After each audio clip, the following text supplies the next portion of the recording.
एक बार फिर से आप सबको प्रभु यीशु मसीह के नाम में जय मसीह की प्यार सलाम, क्योंकि प्रभु ने हमें एक अवसर दिया है।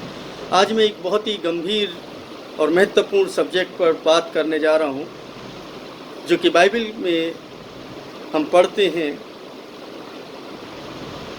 भजन संहिता 90 और उसके 12 पद में। और यहाँ पर लिखा है, अतः हमको अपने दिन गिनना सिखा कि हम बुद्धि से भरा मन पाएं। अजी जो ये वचन अपने आप में कुछ कहता है, और परमेश्वर के वाणी इस तरीके से है कि हमें परमेश्वर से पूछना है कि परमेश्वर आखिर आप क्या चाहते हैं। अगर हम पूछ ही नहीं सकते तो हम आगे कैसे बढ़ेंगे। हमें पूछने की आवश्यकता है और हमें अपने दिन गिनना आना चाहिए। ये मूसा नबी की प्रार्थना है और उसमें वो कहते हैं कि हमें अपने दिन गिनना सिखा। क्या आपको और मुझे अपने दिन गिनना आते हैं? और ये दिन गिनने का तात्पर्य क्या है? और जब गिनती की बात आती है तो बड़ी विचित्र सी बात लगती है। मैं इस बात को बहुत वर्षों के बाद समझा पा रहा हूँ बहुत सारे लोगों को कि वास्तव में परमेश्वर हमें बहुत कुछ समझाना चाहता है, लेकिन हम समझना ही नहीं चाहते। हम सोचते हैं कि शायद हमने बहुत कुछ सीख लिया है, बहुत कुछ समझ लिया है। आज मैं आपको बिब्लिकल न्यूमरोलॉजी के बारे में थोड़ा सा बताऊंगा कि आप उसको समझें कि परमेश्वर इसके विषय में क्यों बताता है और परमेश्वर का वचन क्या बताता है। इस दुनिया के बड़े से बड़े प्रचारक लोग उसको क्यों बताते हैं, जब बाइबल हमारे हाथ में जो आज है और जिसका जो ट्रांसलेशन किया गया, ये क्यों न्यूमेरिकल किया गया, इस पर हम थोड़ी सी बात करेंगे। क्योंकि पूरा सब्जेक्ट तो हम इसमें नहीं ले सकते, लेकिन कुछ भूमिका मैं ज़रूर आपको दे सकता हूँ जिससे आप कुछ समझने पाएँ। अतः हमें हमको अपने दिन गिनना सिखा कि हम बुद्धि से भरा मन पाएं। अजीजो, अगर आपको और मुझको बुद्धि से भरा मन चाहिए तो हमें अपने दिन गिनना आना चाहिए, और अगर दिन गिनना आ गए तो बुद्धि से भरा हुआ मन हमारा हो सकता है। इस बात को अगर मैं कुलुस्सियों की पत्री के अंदर देखूं तो पौलुस वहाँ पर इस तरीके से बयान करते हैं। कुलुस्सियों 2 और 2 के 2 में लिखा है, जिससे कि उनके मन परस्पर प्रेम में बंध कर प्रोत्साहित हों, वे समझ की पूर्ण निश्चयता से उस समस्त धन को प्राप्त करें जिसका परिणाम परमेश्वर का रहस्य अर्थात मसीह को पहचानना है। उसमें बुद्धि और ज्ञान के समस्त भंडार छुपे हुए हैं। बुद्धि और ज्ञान के समस्त भंडार छुपे हुए हैं। अगर मैं मूसा नबी की एक और पद को पढ़ूं, मैं आज थोड़ा सा पदों को पढ़ करके ही मैं आपसे बातचीत करना चाहता हूं, और इनसे हमें कुछ सीखने के लिए मिलेगा कि वास्तव में हम कहां पर हमें सोच विचार करने के। 29 में लिखा है, व्यवस्था वर्णन 29 उसके 29 पद में, गुप्त बातें हमारे परमेश्वर यहोवा के बस में हैं, परंतु जो जो बातें हम पर प्रकट हुई हैं वे सदा के लिए हमारे तथा हमारे वंशजों के लिए हैं कि हम इस व्यवस्था के सब वचनों का पालन करें। 2 बातें हैं यहाँ पर। नंबर 1, कुछ बातें परमेश्वर ने प्रकट कर दी हैं, जो बातें हमें दिखाई देती हैं। जैसे हम पिछले समय बता रहे थे, आकाश में परमेश्वर के वचन के चिन्ह दिखाई देते हैं, मसीह के चिन्ह दिखाई देते हैं, और कुछ बातें हैं जो रहस्य में हैं, जो गुप्त तरीके से हमें पहुंचाई गई हैं, और वो बुद्धि ज्ञान और समझ के द्वारा हम तक पहुंचेंगी। और अगर आपको परमेश्वर के साथ और अधिक प्रेम को प्रदर्शित करना है और अपने आपको परमेश्वर के साथ और अच्छे से चलाना है कि परमेश्वर आपके साथ अच्छे से चल सके और आपके जीवन की मुश्किलें दूर हो सकें, आपके जीवन के लिए एक नया रास्ता बन सके, तो आपको और मुझको ज़रूरत है कि परमेश्वर के वचन के अनुसार अपने दिन गिनना सीख जाएं। परमेश्वर ने आपको कुछ दिन दिए हैं, मुझे कुछ दिन दिए हैं। अगर मैं इसी पद के अंदर, इसी भजन के अंदर पढ़ता हूँ, भजन संहिता 90 के अंदर, तो एक बात वो शुरुआत करते, हे प्रभु तू पीढ़ी से पीढ़ी तक हमारा निवास स्थान बना हुआ है। आज से नहीं है, बल्कि पीढ़ी से पीढ़ी तक। इससे पूर्व की पर्वत उत्पन्न हुए, या तूने पृथ्वी और जगत की सृष्टि की, हाँ अनादि काल से अनंत काल तक तू ही परमेश्वर है, यानी उसके अलावा और कोई परमेश्वर है नहीं है। तू मनुष्य को धूल में पुनः लौटा देता है और कहता है, हे मनुष्य की संतान लौट जाओ, क्योंकि 1000 वर्ष तेरी दृष्टि में कल के दिन के समान है जो बीत गया, या जैसे रात का एक पहर। इसका मतलब है कि परमेश्वर की दृष्टि में एक दिन 1000 वर्ष के बराबर है, और 1000 वर्ष एक दिन के बराबर है। अब हमें दिनों की गिनती है ना कैसे लगाएं, क्या है ना, हमारे पास कौन सा गणित है। अजीजों, मैं अगर आपसे आज बाइबल के बारे में बात करूं, तो ये बाइबल आपको पद्यांश में मिलती थी, गद्यांश में मिलती थी। गद्यांश और पद्यांश में, यानी कि किसी जो परमेश्वर का जो जन था, उसके ऊपर परमेश्वर का आत्मा उतरा और उसने अपने उन बातों को लिखना शुरू किया। और जब लिखा तो एक खत के रूप में लिखा, या कविता के रूप में लिखा, या प्रार्थना के रूप में लिखा। उसमें कोई नंबर नहीं था, कहीं पर कोई नंबर नहीं था, और जैसे था वैसे के वैसे ही हम तक पहुंचा। आपको मालूम है कि लगभग है ना 400 साल पहले जब ना इस बाइबल को ना हम तक पहुंचाया गया इंग्लिश में, किंग जेम्स वर्जन के द्वारा के ट्रांसलेशन के द्वारा, तब इसको न्यूमरिकल किया गया, नंबरों के साथ इसको रखा गया। और मैं आज आपको बताऊंगा कि दिन गिनने का मतलब क्या है, कि हमें दिन कैसे गिनना चाहिए। एक एक बात को अगर आप समझने का यत्न करेंगे तो परमेश्वर आपको आपके दिन गिनना सिखा सकता है।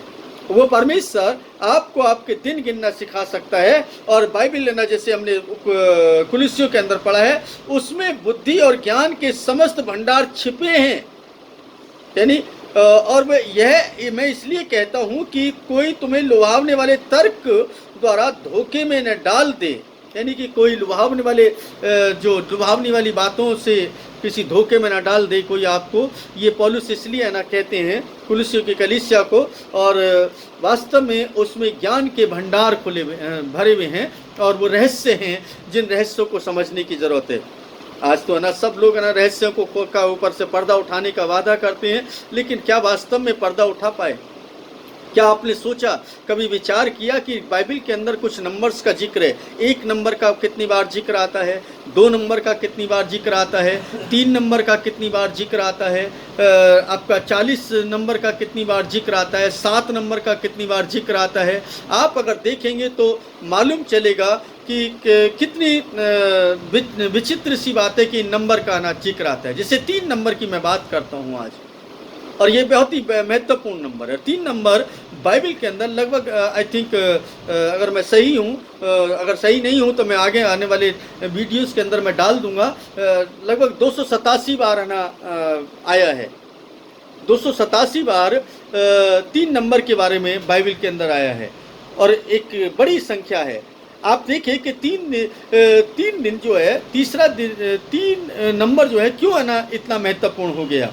3 नंबर क्यों है ना महत्वपूर्ण है? और बाइबल के अनुसार आप देखें कि परमेश्वर के वचन के अनुसार जितनी भी महत्वपूर्ण घटनाएं हैं वो सब 3 नंबर के अंदर हुई। इसका मतलब दिन गिनने की बात कर रहा हूँ मैं, यानी कि क्यों परमेश्वर भी कुछ इंडिकेट करता है, परमेश्वर कुछ बताता है कि उन नंबरों का क्या मतलब है।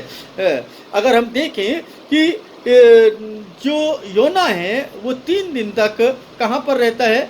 मछली के पेट के अंदर रहता है।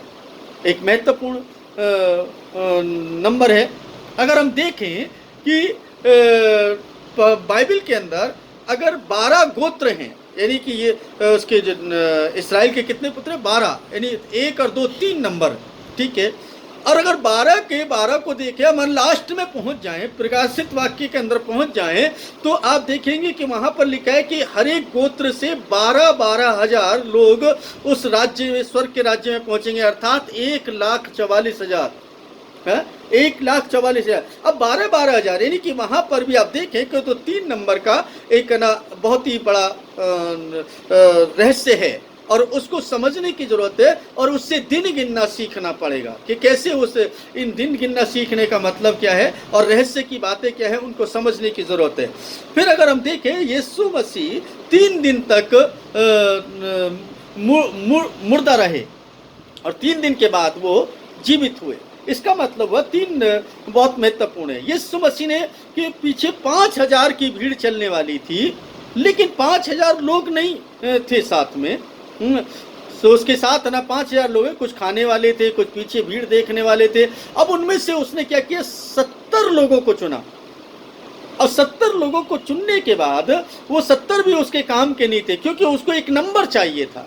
है वहां पर एक रहस्य था, एक ना गंभीर रहस्य था, और उसने उनमें से 12 लोगों को चुना। मैं उस रहस्य की बात बता रहा हूँ कि ये नंबर है ना कहाँ से आया, कैसे है ना बाइबल के अंदर इंडिकेट कर रहे हैं बहुत सारी बातों को, उनको समझने की जरूरत है, उनके रहस्य को समझने की जरूरत है कि वो आपके जीवन में भी कुछ कभी कभी कुछ काम कर सकते हैं। इसको कहते हैं बिब्लिकल न्यूमरोलॉजी, यानी बाइबल के गणित को समझना, बाइबल के ना गणित क्या कहता है। अभी तक है ना हम प्रार्थना, विश्वास और वचन मनन इस पर ना चर्चा करते, लेकिन रहस्यों के ऊपर ना हम रहस्यमय बातों पर चर्चा करने के लिए हम आगे आएंगे और रहस्यमय बातों पर चर्चा करेंगे।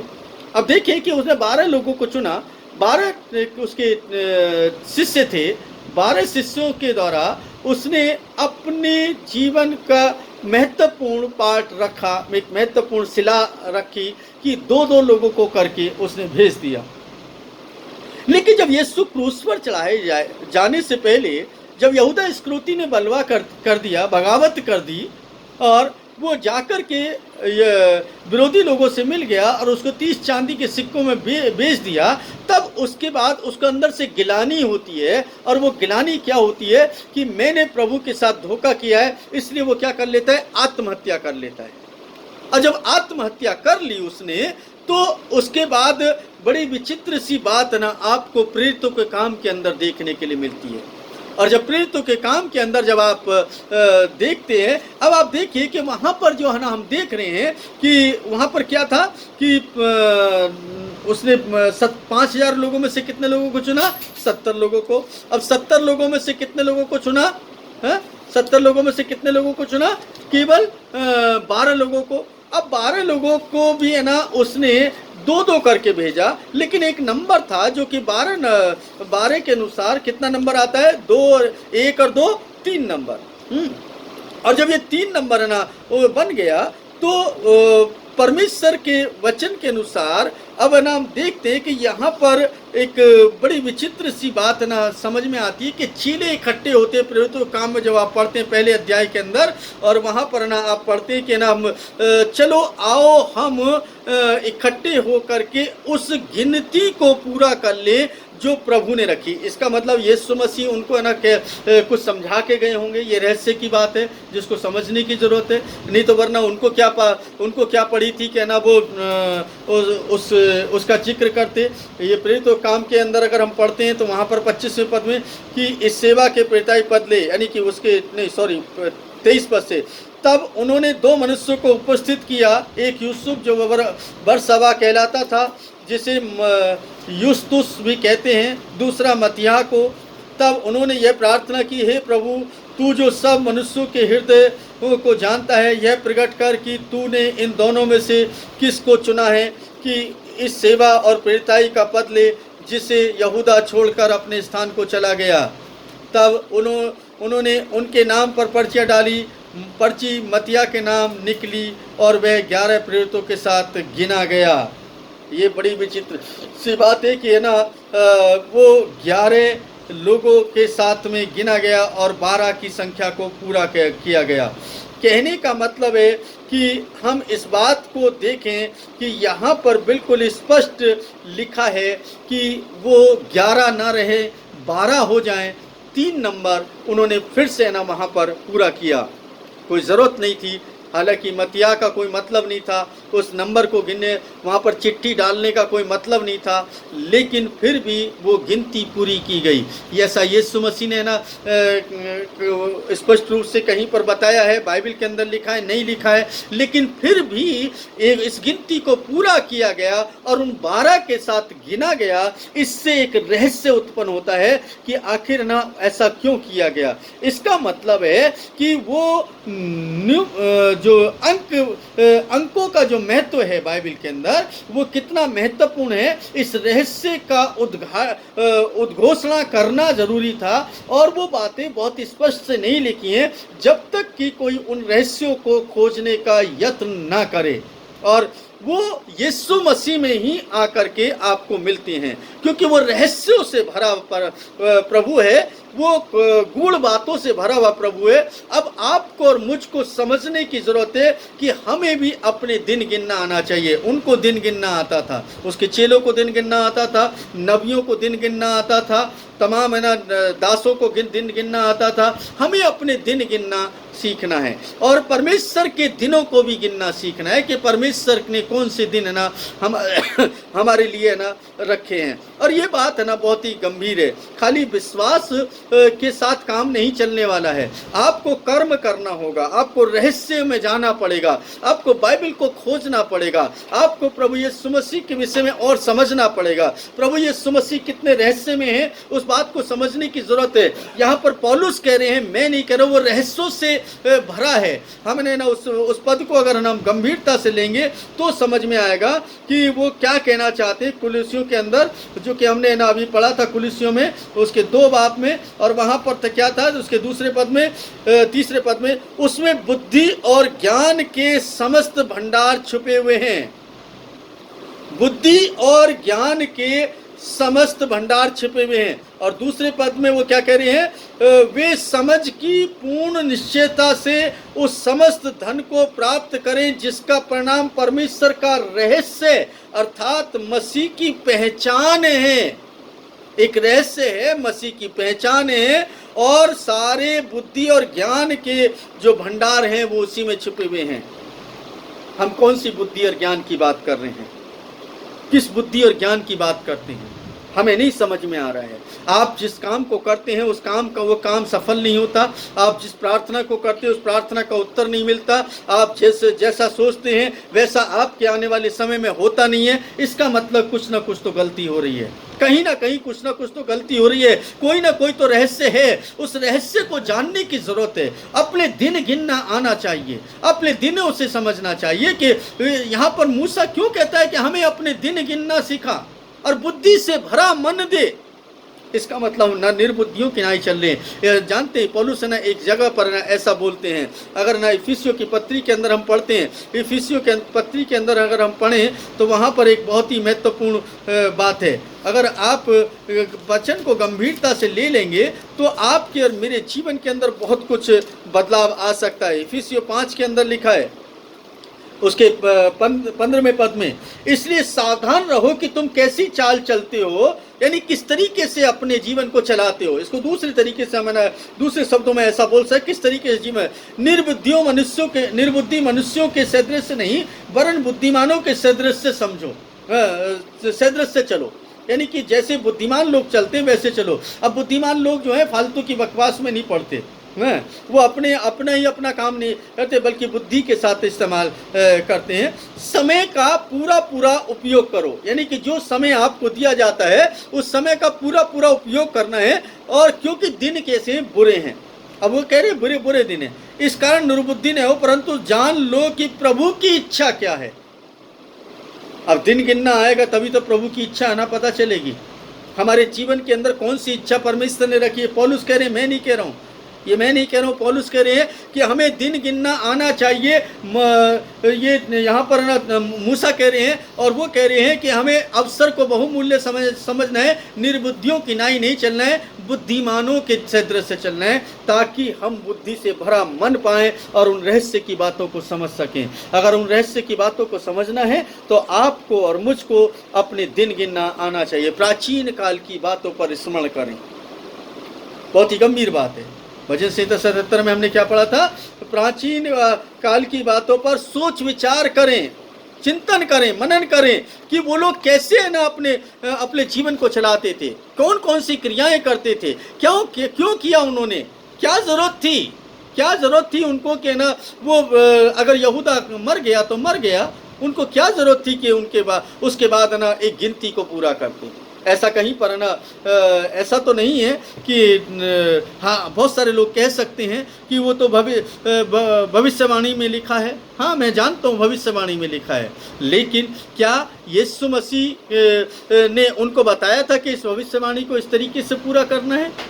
क्या यीशु मसीह ने कहा था कि मेरे जाने के बाद तुम्हें ना एक नंबर और इसमें ऐड करना है? नहीं। लेकिन क्यों है ना 287 लगभग 287 बार है ना बाइबल के अंदर ना 3 नंबर का जिक्र है, 7 नंबर का इतना जिक्र क्यों है, 40 नंबर का इतना जिक्र क्यों है? ये क्या सोचा कभी? अभी हम बोल देते हैं भजन संहिता 90 उसके 12 पद हमने बोल दिया, लेकिन पहले नहीं बोल सकते थे। ये नंबर क्यों रखे गए, क्या मतलब था, क्या कारण था? उस रहस्य को जानने की ज़रूरत है। हमें बाइबल के गणित को भी कभी थोड़ा सा समझने की ज़रूरत है। बाइबल अध्ययन, चिंतन, मनन जब हम करते हैं तब हमें पता चलता है कि बहुत कुछ ना रहस्य में है, और उस रहस्य को परमेश्वर ही खोल सकता है, कोई दूसरा व्यक्ति नहीं खोल सकता है। इसलिए खोजें, तलाश करें, और परमेश्वर आपके लिए एक नया मन और एक नई आत्मा देगा, और परमेश्वर आपके साथ होगा, और परमेश्वर आपको एक प्रकाशन देगा, और फिर आप और मैं अपने दिन गिनना सीख सकते हैं। अजीजों, ये बहुत ही गंभीर विषय है, और मैं इस नंबरों पर पिछले काफ़ी समय से सिखा रहा हूँ, और मैंने बहुत कुछ है ना प्रभु के अनुग्रह से प्राप्त किया है, और जो कुछ भी प्राप्त किया है मैं उसको आप लोगों के साथ बांट रहा हूँ, और निरंतर मैं बांटता रहूँगा। ये बिब्लिकल न्यूमरोलॉजी है। इसको बिब्लिकल न्यूमरोलॉजी नहीं, बाइबल के अनुसार अंक शास्त्र को समझना कि अंक शास्त्र बाइबल का अंक शास्त्र क्या कहता है, बाइबल का अंक विज्ञान क्या कहता है, कि है ना वो हमें कौन सा इंडिकेशन दे रहा है। इस सब्जेक्ट पर मैं आपको बता पाऊँगा आने वाले समय में, और मैं बहुत सारी ना बातों को सिखाऊंगा। अगर आप चाहते हैं कि मैं इस पर और चर्चा करूं, आप मुझे कॉल कर सकते हैं, मेरा नंबर है ना आप लोगों के पास है। अगर आप चाहते हैं कि मैं ना आप लोगों के यहाँ पर आकर के इस सब्जेक्ट पर सिखाऊं, तो अवश्य है ना मैं चाहूँगा कि ना मैं सिखा पाऊँ, मुझे कॉल कर सकते हैं। मैं इस बिब्लिकल न्यूमरोलॉजी पर जो मेरे पास है मैं उसको आपको सिखाऊंगा, अन्यथा मैं तो सिखा ही रहा हूँ। और जो बाइबल के यूट्यूब के माध्यम से जो थोड़ा बहुत भी मैं आपको सिखा पाता हूँ वो थोड़ा बहुत है, लेकिन अगर आप गंभीरता से सीखना चाहते हैं तो आप अवश्य ना मुझसे संपर्क कर सकते हैं। मैं ना अवश्य आपको सिखाने में खुशी महसूस करूँगा कि बाइबल के उस अंक विज्ञान को आप समझें कि बाइबल क्या कहती है, परमेश्वर क्या कहता है, गूढ़ और रहस्य की बातें जो यीशु मसीह जो हमारा उद्धार करता है, जो हमारा सृजनहार परमेश्वर है, हम उसको कैसे समझने पाएंगे और किस तरीके से और अधिक प्रेम करने पाएंगे। परमेश्वर भला है, इसलिए धन्यवाद करें और परमेश्वर की महिमा करें। हो सके तो इस वीडियो को दूसरों तक भी पहुंचाने का यत्न करें ताकि दूसरे लोग भी लाभान्वित हो सकें, आशीषित हो सकें। आप सबको जय मसीह की।